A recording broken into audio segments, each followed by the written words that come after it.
Hi, friends. Remember those game changing leadership tips from the last episode? Well, today's story shows us that while friendship is valuable, blind trust in strangers can lead to betrayal and disaster. Once upon a time, in the kingdom of Magadha, there was a beautiful forest called Mandaravati. In this forest lived a deer and a crow who weren't just ordinary friends but were the best of friends. They would roam together in the forest, which was lush and green. The forest provided the deer with plenty of food, and she grew healthy and strong. One day, while the deer was joyfully hopping around, a jackal saw her. The jackal, seeing how well fed and strong the deer was, thought to herself, "What a fine meal this deer would make. I must figure out a way to catch her." The jackal approached the deer and greeted her warmly. Startled, the deer jumped away, unsure of who was speaking to her. The deer said she didn't know the jackal and asked her to stay away. The jackal, seeing the deer's fear, introduced herself as Subuddhi and explained that she lived alone in the forest. She told the deer that all the other jackals had left her and she was now completely alone. The jackal, with tears in her eyes, expressed her loneliness and how difficult it was to survive without companionship in the forest. Hearing this, the deer felt pity for the jackal. The jackal continued, saying that she has been struggling to live in the forest and was overjoyed when she saw the deer, as it reminded her of her lost family. She pleaded with the deer to trust her and become her companion, so they could share each other's company. Moved by the jackal's words, the deer agreed to befriend her. They wandered around the entire forest and headed home as night fell. The deer invited the jackal to her home, and the jackal happily agreed. Together they went to the deer's home. As they arrived, the crow, sitting on a tree branch, noticed the jackal and was alarmed. The crow asked the deer who her companion was. The deer explained that the jackal was her new friend, Subuddhi, a kind and lonely creature who had no one in the forest. She told the crow that she had brought the jackal home out of pity and that the jackal wished to be a part of their friendship. However, the crow was wary and advised the deer not to trust the jackal so easily. The crow reminded the deer of the nature of jackals, warning that trusting strangers could lead to betrayal. The crow then began telling a story about an old blind eagle who suffered greatly after trusting a cunning cat. Long ago, near the banks of the Ganges river, there was a large banyan tree in which an old blind eagle named Jaradgawa lived. Because the eagle was both blind and old, she couldn't fly and clung to the tree for support. The other birds in the tree pitied her and would bring her food when they returned to their nests after foraging for their young. They said, "From dawn until dusk, we are compelled to venture out in search of food, leaving our young behind. During our absence, we rely on you to safeguard our chicks. Though you may be unable to see or move, behave as if all your senses are fully functional. Stay vigilant and protect our little ones." Agreeing to this, the blind eagle would stand guard, and hence the birds relied on the old eagle to watch over their nests and protect their chicks while they were away. One day, a cat approached the tree. Hearing the chirping of the bird chicks in the nests above, its mouth watered.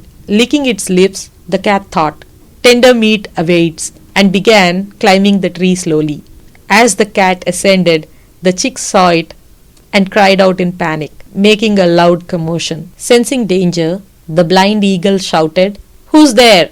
Startled by the eagle's voice, the cat trembled in fear, nearly losing its grip and falling. However, it managed to steady itself. The cat hadn't noticed the eagle while climbing, with thoughts of eating the chicks. But now it realized how close the eagle was. There was no escape. The cat, thinking of various ways to survive, couldn't come up with a plan. Finally, it realized, "I've made a mistake. I climbed the tree for the chicks, but I should have recognized the danger sooner." Now that I see it, there's no easy way out. But I must escape. How? I'll have to deceive the eagle with clever words, gain its trust, and save myself. Otherwise, I'm as good as dead. Trembling, the cat approached the eagle. Realizing someone was standing right in front of her, the eagle asked, "Who are you?" The cat replied, "My name is Dirghakarna. I am a cat." "A cat? What are you doing here? Leave immediately or I will kill you," threatened the eagle. "I climbed the tree for a reason. You're telling me to leave? And if I don't, you'll kill me?" "How can I leave now?" said the cat. "What is your business here? Who do you have work with?" The eagle asked. "I came to see you," replied the cat. "What business do you have with me?" the eagle questioned.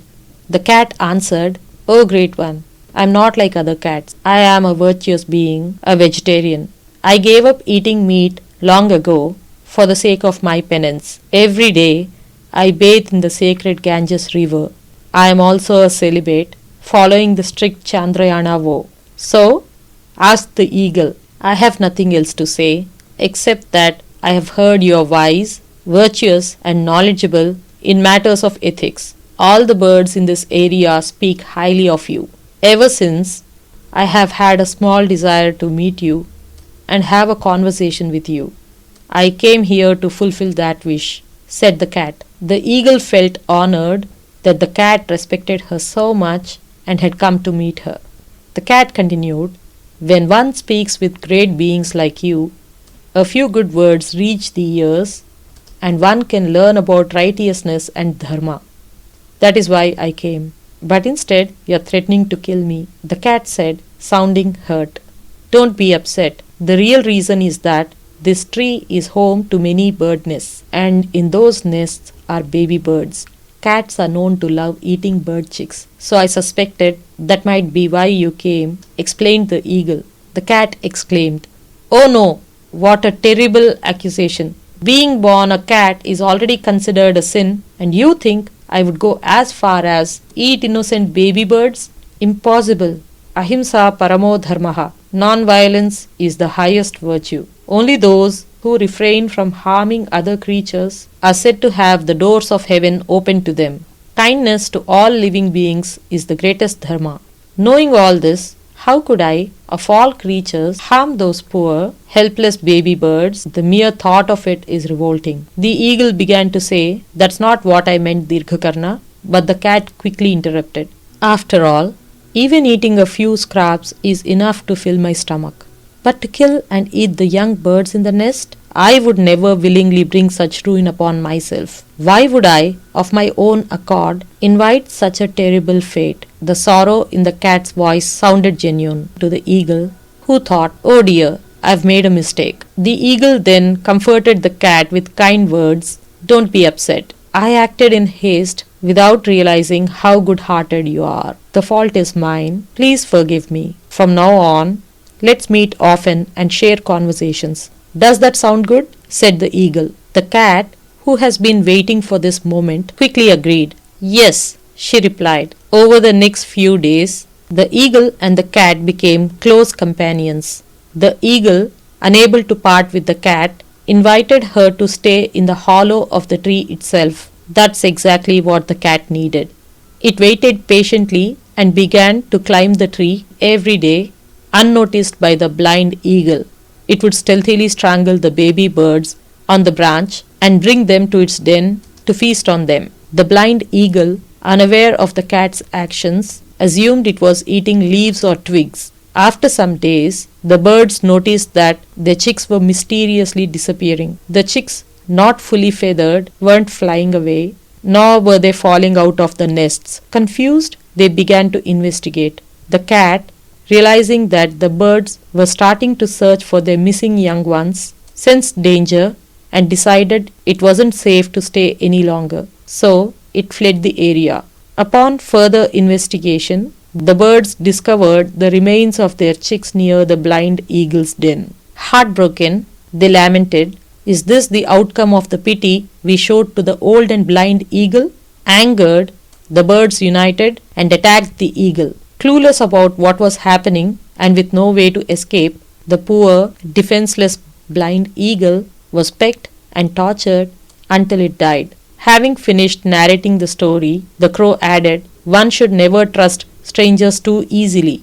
Trusting them will only lead to trouble." The deer seemed lost in thought, nodding in agreement. Observing this, the jackal interrupted, "Ah, well spoken.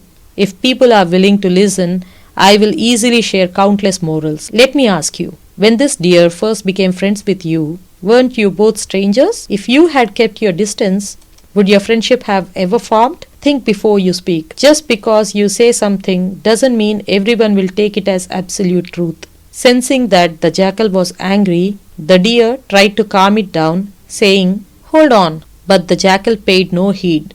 It continued, "Dividing beings into our kind and others, labeling them as friends or foes, is wrong. Distrusting others is one of the greatest sins. We should live as saints do, without discriminating between people. For the wise, there is no division of us and them. They believe all are part of one family. That's how we should be." The deer looked at Crow as if in agreement. Life is short, and in the end, we all face death. There is no point in holding on to doubts and grudges in such a brief existence. Let's live with good intentions, be kind, and stay friendly. Building and maintaining positive relationships with others is essential, the jackal said. "That's right. Let's spend the little time we have left in peace and harmony. There's no need for unnecessary doubts," the deer agreed. The crow had no choice but to accept and said, "All right then." Days passed, and the crow, jackal, and deer lived happily together, exploring the forest in peace and friendship. Stay tuned. The story continues in the next episode. Until then, trust wisely because not everyone is who they seem. If you are enjoying the content, don't forget to like, share, and subscribe. Drop a comment below with your thoughts. We'd love to hear from you.